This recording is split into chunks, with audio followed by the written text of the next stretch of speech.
Bueno, yo quisiera empezar diciéndoles que capaz ustedes están un poco saturados de cifras y detalles, y además creo que lo más importante en realidad está en tratar de mirar un poco más profundamente lo que está pasando, más allá de ciertas cifras y detalles que también voy a tratar de dar. Entonces, primero quisiera decir claramente que voy a tratar de plantear, como Alfredo nos ha convocado tantas veces, yo he leído también los artículos que he ido publicando, voy a tratar de mirar, de plantear una mirada más hacia adentro, que solo un debate justificatorio o catastrofista, que creo que las dos son visiones que no ayudan a plantearnos cuáles son los errores más complejos, profundos y las paradojas más importantes que estamos viviendo después de la última elección.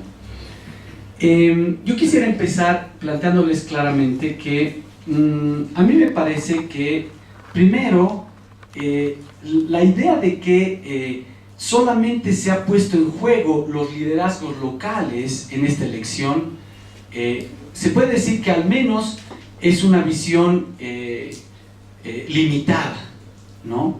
Como ya lo ha dicho Alfredo, si bien en alcaldías más o menos está igual, yo lo diría así, ¿no? Se ha ganado Sucre, que nunca se había ganado, pero casi siempre, lamentablemente, nos va muy mal. O sea, ¿no? Revilla ganó en La Paz, en Cochabamba ha ganado, eso está complicado, ha ganado Leyes con 56%, bueno, en Santa Cruz Fernández, que seguro iba a ganar, después está en el Beni Suárez, en Oruro está Bazán, ¿no? Ya son 1, 2, 3, 4, 5, 6 Tarija, que ha ganado Paz con 59%, y Chapetón en el Alto con 55%. O sea, en total tenemos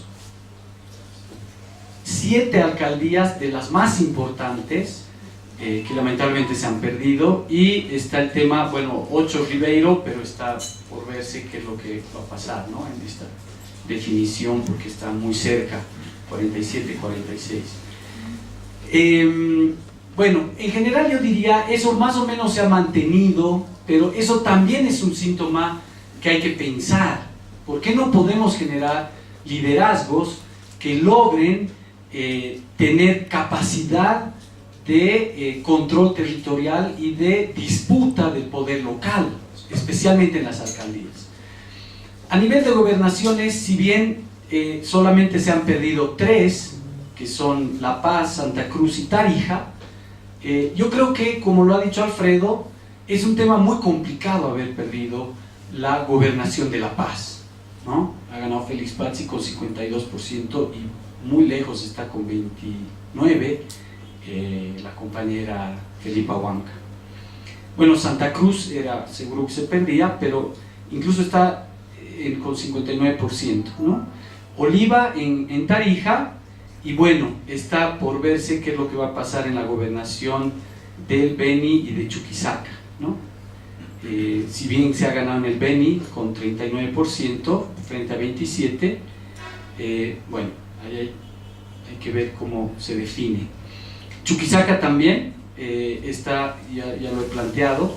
Entonces yo diría, más o menos, el tema del Alto, el tema de La Paz gobernación, el tema de Cochabamba la alcaldía, y el dato que da Alfredo de haber perdido en la zona sur. Nosotros hicimos hace muchos años una investigación en la zona sur, la zona más grande, más poblada, más pobre y más importante de Cochabamba.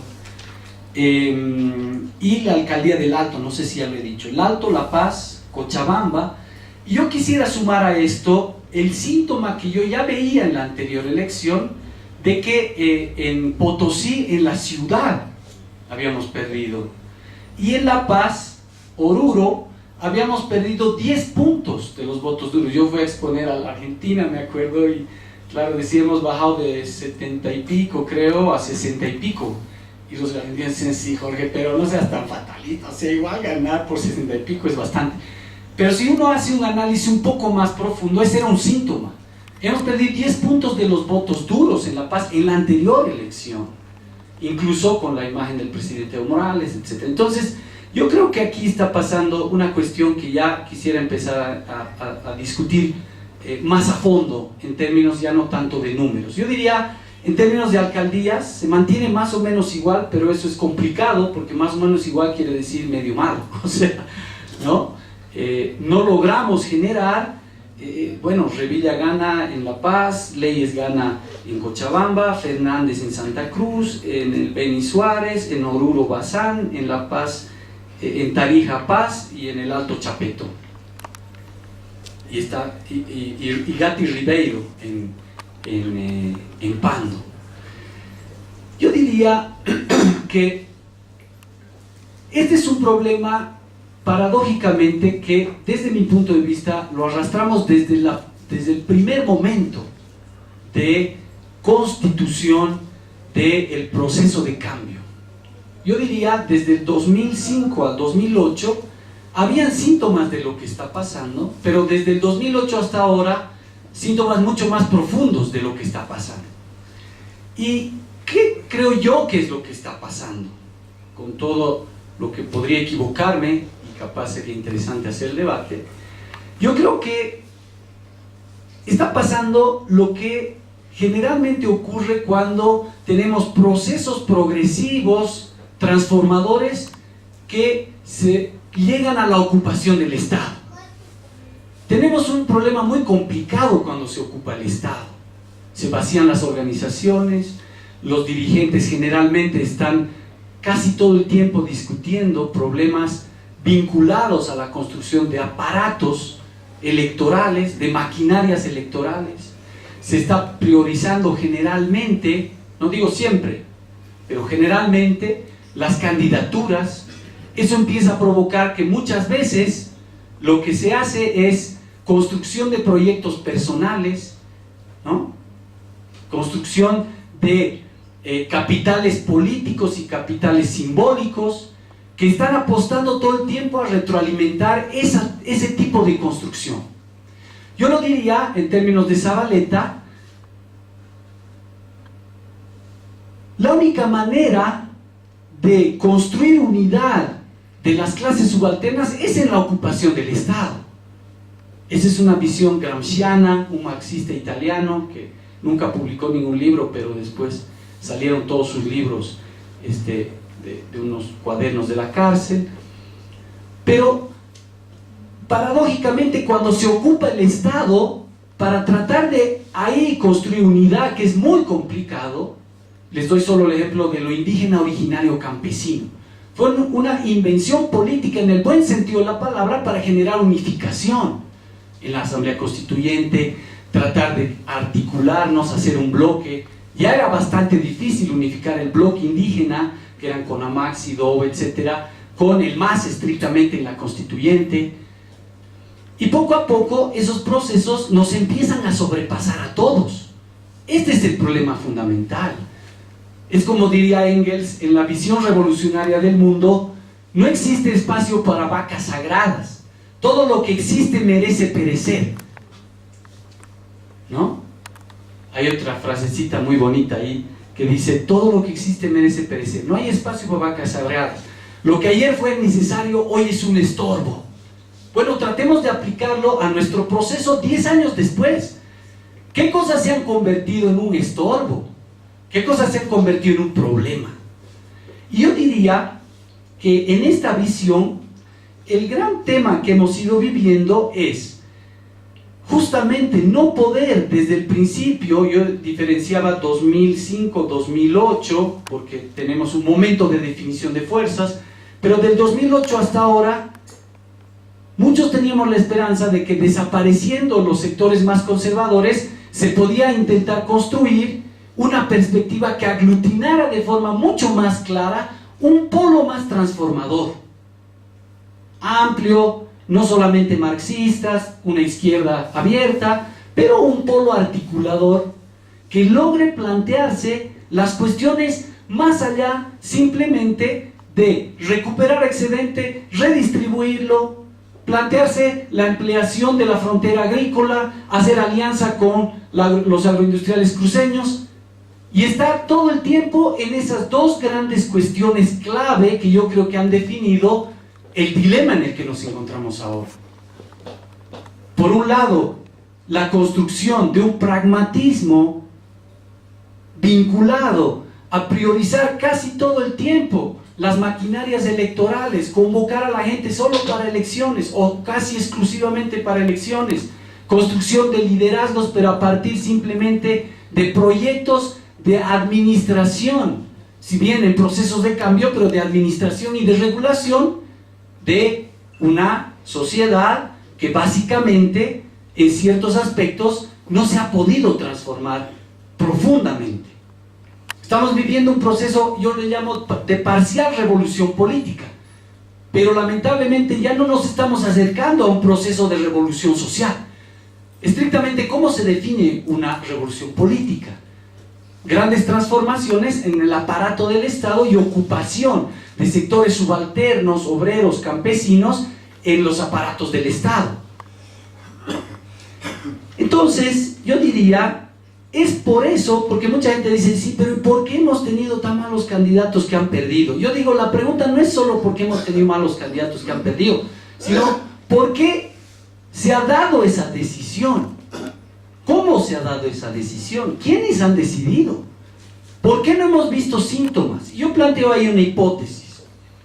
Yo digo, cuando no construimos un polo, que en Bolivia debería ser ciertos sectores de izquierda, lo más amplio posible, que no solo están planteándose recuperar el excedente, redistribuirlo, generar más alimentos, que está muy bien todo eso, pero no solamente eso, y en Bolivia articulado a cierta izquierda, a ciertos sectores indianistas, los más anticapitalistas diría yo, si es que hay. Lo que pasa es que si no se hace ese polo, yo diría, esa es mi hipótesis, empezamos a oscilar de una forma peligrosa entre dos grandes polos complicados. En algunos lugares nos ponemos hiperpragmáticos, mientras más derechista mejor, porque así va a ganar, un pragmatismo tremendamente peligroso, que además, hasta donde yo he entendido, hay algunos artículos del compañero Rade y de otros que dicen, bueno, a veces ganar con la derecha es perder, aunque tengamos inflación de votos. Entonces, yo diría, oscilamos entre ciertos pragmatismos y después, de pronto, en ciertos otros lugares, oscilamos hasta el otro polo. Nos ponemos supuestamente hiperconsecuentes con una compañera de pollera, etcétera, pero que seguro va a perder. Ahora, por ahí igual tomábamos esa decisión si es que había este polo, pero yo creo que si había este polo, capaz había más posibilidades de plantearse otras cosas. ¿Cuáles criterios vamos a usar para ser pragmáticos y dónde? Yo planteo esa hipótesis porque muchas veces yo conversé, discutí de forma fraterna con compañeros y les decía, ¿por qué en algunos lugares se ponen hiperpragmáticos y en otros lugares supuestamente hiperconsecuentes, pero seguro vamos a perder? Y la respuesta ya iba, digamos, a concretizarse esta mi hipótesis. Yo creo que necesitamos una estructura diferente de toma de decisiones. Yo decía en el primer momento, ya hace 10 años, cuando tenemos un gobierno de los movimientos sociales que además logran mantener cierta autonomía frente al Estado, aunque con afinidad y amistad, porque es un Estado que no es el de Sánchez de Lozada, debería tener una capacidad de cogobierno frente a las estructuras del Estado. No es solo decir, bueno, es un gobierno de los movimientos sociales. Esos movimientos sociales, si están gobernando, deberían tener no solo mecanismos estatales institucionalizados, sino de democracia directa y de organización directa que logren plantear toma de decisiones directas. Esta idea creo que es interesante reflexionarla ahora. ¿Cómo nos planteamos un tema clave de construcción de esta perspectiva? Yo diría, hace poco escribí un articulito sobre Venezuela. Venezuela avanzó hacia esos procesos. Vino el intento de golpe del 2002, por suerte no funcionó. Entre el 2005, 2006, 2007 se plantea la construcción del Partido Socialista Unido de Venezuela. con todas sus limitaciones y problemas y defectos y todo lo que le quieran ver, o las grandes virtudes también que las tiene, intentó construir una cosa que aquí hasta ahora no hemos podido construir, que es capacidad de construcción de poder popular desde abajo, y no solo desde las estructuras del Estado. Yo creo que es un grave error creer que en Bolivia, porque tenemos organizaciones sociales muy bien estructuradas, ya existe un poder popular desde abajo. No hay. Yo personalmente pienso, ojalá no me equivoque y capaz me va a trasquilar en la discusión, pero bienvenido. Esa es mi hipótesis. Yo creo que confundimos capacidad de organización con conciencia política. Si bien hay una capacidad de organización enorme, lo que estamos viviendo en Venezuela, y que por suerte desde el 2006 se ha construido, es intentos de construcción de poder popular desde abajo. Ahora, llámenle como quieran aquí, hay yo autoorganizado, hay yo urbano, soviet, ¿no ve? Consejo de autogobierno, lo que sea. Porque, ahí voy a la última frasecita que quería decirles. Zabaleta decía una frase muy interesante, si bien tuvo muchas épocas muy estatalistas, estuvo casi toda su época en el nacionalismo revolucionario, sus últimos 14 años militó francamente en sectores de izquierda, ¿no? Y decía una cosa muy interesante: todo Estado niega a las masas por mucho que intente representarlas o las represente, porque el Estado es una estructura segmentada y vertical de mandos. Ahora, lógicamente, no vamos a decir por eso, bueno, entonces ahora al Estado hay que combatirlo. Eso no tendría sentido en Bolivia. Hay que tratar de construir un Estado plurinacional, que desde mi punto de vista son esas formas de autogobierno social, la reapropiación desde la sociedad de las atribuciones del Estado. Y por lo tanto, tenemos un proceso de transición hacia formas más profundas de autogobierno.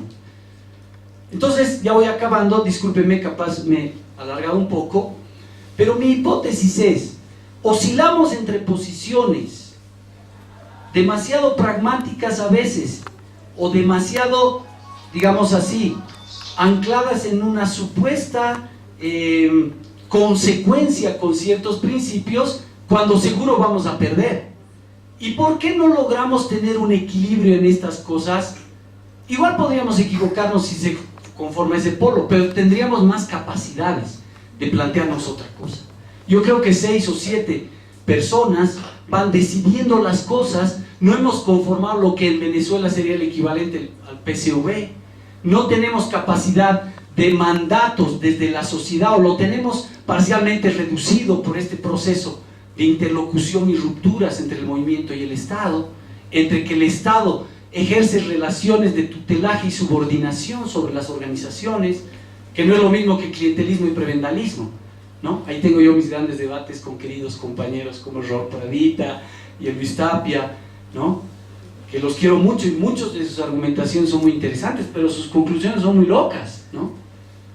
Entonces yo digo, el Estado siempre ejerce relaciones de tutelaje y subordinación. Necesitamos entender la importancia de la autonomía de las organizaciones y de la sociedad frente al Estado, incluso frente a un Estado afín, que tiene ciertas características de reapropiación de las, digamos, la lucha social, se identifica con los sectores populares. Yo digo un poco en chiste, la chusma se ha metido al Estado, ¿no ve? Nos hemos metido al Estado. Sectores trabajadores, indígenas, campesinos, obreros. Entonces, yo creo que esta tensión es la que necesitamos reflexionar. Y finalmente, ya lo he dicho, pero quisiera recalcarlo, yo sí creo que ahora es urgente, y por eso felicito a esta escuela de formación, que además sé que se está intentando construir en todo el país. Yo creo que habría que aglutinar a esos compañeros, organizaciones, sindicatos, compañeros que están en el Estado, gente que está fuera del Estado. Yo me animaría a decir incluso nombres de compañeros: el Rafael Puente, el José Luis Exeni, Alfredo Rada, compañeros, organizaciones dentro y fuera del Estado que intenten construir esta visión, este polo aglutinador que permita plantearse estas tareas. ¿Cuáles tareas? Y con eso concluyo. Priorizar fundamentalmente, cuando no está en riesgo la coyuntura, la construcción del proyecto estratégico, de politización, de poder popular desde abajo, de construcción de esas capacidades desde la sociedad para poder profundizar el proceso. Porque si no, para mí, lo que está pasando ahora es que ya ha cuajado una visión pragmático-estatalista que lamentablemente no sé si va a tener marcha atrás si no logramos aglutinar ese polo que logre construir eso, politización desde abajo, nuevos cuadros. Yo veo con mucha pena y preocupación muchas veces grupos de jóvenes que creen que, bueno, está bien que pongan al Che Guevara en el Facebook, ¿no ve? Y a todos los compañeros que están ahí en las fotos. Pero eso no es militar, compañeros. Militar es organizar, politizar, discutir nuestros problemas, nuestros defectos, nuestras deficiencias, las inexactitudes. No hacer lo que siempre se hace, ¿no? Una especie simplemente, bueno, de apología de lo que pasó. Bueno, yo quisiera concluir una vez más diciendo, para mí es una urgencia construir ese polo, lo más amplio posible, que logre articular estas tareas estratégicas, construcción de poder popular, capacidad de politización y de construcción de cuadros. Yo con esto concluyo. Muchas veces compañeros de la vicepresidenta de varios lugares me llaman y me dicen, hay que ir a Cochabamba, hay que ir aquí a hacer escuela de cuadros, y yo les digo, sí, qué maravilla, pero ¿quiénes son los cuadros que van a ir a dar ahí escuela de cuadros? Ni siquiera tenemos cuadros. O están de ministro, esto, el otro. ¿No? No van a ir ahí a hacer escuela de formación. Entonces tenemos que formar eso, tenemos que formar cuadros, que se discuta cómo planteaba el Che Guevara y Lenin la transición, leer El Capital, aunque a algunos les parezca aburrido e incomprensible, y vincular eso a la idea de cómo plantearnos las tareas económicas desde Marx, de superar